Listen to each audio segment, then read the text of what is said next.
The lord, shalom, hallelujah. Jesus loves us so much. యేసుక్రీస్తునందు కృప ద్వారా నేను మీ ముందుకి ఇంకొక చిన్న స్టోరీతో వచ్చి ఉన్నానండి. ఈ రోజు నేను హీరో హోండా ఓనర్, ఆయన పడిన కష్టములు, ఆయన నుంచి మనం ఏం నేర్చుకోవాలో చెప్పబోతున్నానండి. హీరో హోండా ఓనర్ పేరు సుచోరియా హోండా. ఈయన చిన్నప్పటి నుండి చాలా పూర్ ఫ్యామిలీలో బోర్న్ అయ్యారండి. చాలా డిఫికల్టీస్ ఎదుర్కొన్నారు. ఫైనల్ గా ఆయన మెకానికల్ ఇంజనీరింగ్ కంప్లీట్ చేసుకున్నారు. ఆయన చిన్న కంపెనీలో వర్క్ చేస్తున్నారండి. వర్క్ చేస్తున్నప్పుడు వన్ థింగ్ ని ఇన్వెంట్ చేశారండి. అదేంటంటే కార్లో ఉన్న పిస్టన్ ని ఇన్వెంట్ చేశారు. టొయోటా ఓనర్ దగ్గరికి తీసుకుని వెళ్లారండి. ఏదైతే ఆయన తయారు చేశారో ఆ వస్తువుని టొయోటా ఓనర్ కి చూపించారండి. ఎందుకంటే ఆయన ఈ యొక్క ప్రొడక్ట్ మీద మనీ ఇన్వెస్ట్ చేస్తారండి. సో ఆయన ఏం చెప్పారంటే, మీరు ఎలా తయారు చేశారో పని వాళ్ళకి నేర్పించండి, నేను మనీని ఇన్వెస్ట్ చేస్తాను, ఒక చిన్న ఫ్యాక్టరీని మనం పెడదాము అని చెప్తే సుచోరియా హోండా గారు ఒప్పుకున్నారండి. ఫ్యాక్టరీ అంతా కన్స్ట్రక్షన్ అయిపోయిందండి.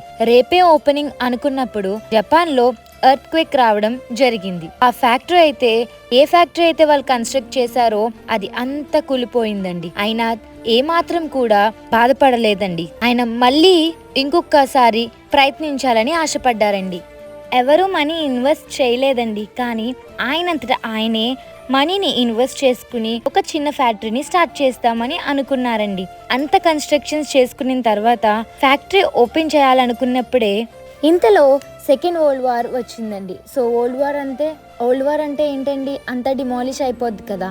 సో అయినా తన నిరాశ పడలేదండి. ఆయన ఒక్కటి అనుకున్నారు. ఏమనుకున్నారంటే, ఈసారి అవ్వలేదు మళ్ళీ అవుతుంది అని హోప్ అండ్ ఫెయిత్ తో ముందుకు వెళ్ళారండి. థర్డ్ టైం స్టార్ట్ చేసినప్పుడు ఫెయిత్ తో స్టార్ట్ చేశారండి. చిన్న ఫ్యాక్టరీ స్టార్ట్ చేశారు. అంతా అయిపోయింది అనుకున్న టైంకి America came over Japan for war. ఈసారి కూడా ఫ్యాక్టరీ డిమాలిష్ అయిపోయిందండి. తనకి ఆశ ఉంది, కానీ ఈసారి మనీ ఇన్వెస్ట్ చేయడానికి మనీ లేదండి. ఆయన చాలా నిరాశపడ్డారు. కానీ హోప్ అండ్ ఫెయిత్ అయితే అలానే ఉందండి. చేయాలని ఆశ ఉంది, కానీ మనీ లేక తను ఎంతో బాధపడ్డారండి. ఈ సుచోరియా హోండా గారికి దేవుడు ఒక ఐడియా ఇచ్చారండి. జేమ్స్ 1:5 ఉంటదండి, ఎవరికైతే జ్ఞానము కొదువుగా ఉన్న ఎడల అతను దేవుని అడగవలెనని. అట్టి రీతిగా ఈయనకి యేసయ్య ఒక ఐడియా ఇవ్వడం జరిగింది. అమెరికన్స్ వార్కి వచ్చినప్పుడండి సిలిండర్స్ తీసుకుని వచ్చేవారండి. అంటే ఒక్కసారి అది విసిరితే పేలి అందరూ చనిపోతారండి. అయితే ఈ సిలిండర్ లో వాళ్ళు పిస్టల్స్ యూజ్ చేస్తారండి. ఈ సుచోరియా గారు ఆ యొక్క సిలిండర్స్ యూజ్ చేసుకుని, అంటే ఈసారి మ్యాన్ పవర్ యూజ్ చేసుకుని ఈ సిలిండర్స్ ద్వారా పిస్టన్ ని తయారు చేశారండి. ఈయనకి ఒక బైసైకిల్ ఉంది. ఆ బైసైకిల్ మీద దేవుడు ఇతనికి ఇచ్చిన ఐడియా, ఆ పిస్టన్ ని కార్కే ఎందుకు యూజ్ చేయాలి, తన దగ్గర ఉన్న సైకిల్ కి కూడా యూజ్ చేయొచ్చు కదా అని ట్రై చేయడం జరిగిందండి. పిస్టన్ ని తన సైకిల్ కి ఫిట్ చేసుకున్నారండి. ఇక్కడ పిక్చర్ లో చూస్తున్నారు కదండి, ఈ పిక్చర్ లో మీకు క్లియర్ గా కనిపిస్తుంది. తన ఆ యొక్క పిస్టన్ ని, ఆ యొక్క మోటార్ ని తన సైకిల్ కి ఫిట్ చేసుకోవడం జరిగిందండి. తన సైకిల్ కి అది ఫిట్ చేసుకున్నారండి. ఇప్పుడు ఈ బైసైకిల్ మోటార్ సైకిల్ గా మారిందండి. ఈ పిస్టన్ ఇక్కడ నుంచి స్టార్ట్ అయిందండి ఈయన జర్నీ.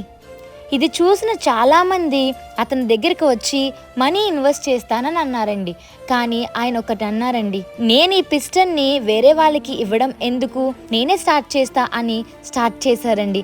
అప్పుడు మొదలైందండి హీరో హోండా కంపెనీ. సుచోరియా హోండా జీవితంలో చాలా స్టార్మ్స్ వచ్చినాయి కదండి, తన లైఫ్లో చాలా కష్టాలు వచ్చినాయి కదండి. కానీ ఒకటి నేర్చుకోవచ్చండి, తన గివప్ చేయలేదు.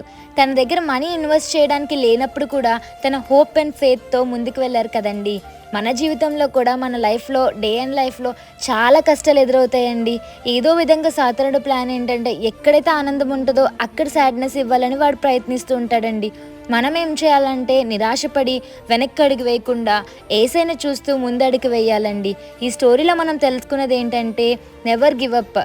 మనం ఎప్పుడైతే లోలో ఉంటామో, మనం ముందుకు అడిగేయలేము అనుకుంటామో, ఒక వచనం గుర్తుపెట్టుకోండి. 1 John 4:4 ఉంటుంది, నీలో ఉన్నవాడి లోకంలో ఉన్నవాడి కంటే గొప్పవాడు. అంటే ఏంటండి, మనలో ఉన్నవారు ఎవరండి, ఏసే మనలో ఉన్నారు కదండి. మరి ఆయన కన్నా గొప్పది ఏదైనా ఉందా అండి?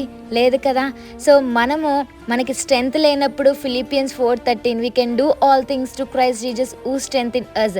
మనకి బలం ఎవరంటే యేసయ్య అండి. మన హోప్ అండ్ ఫేత్తో యేసయ్య ఇచ్చిన బలంతో ఒక్కటే అనుకోవాలి, మనకి ఇది అసాధ్యమేమో కానీ దేవునికి సమస్తము సాధ్యమండి.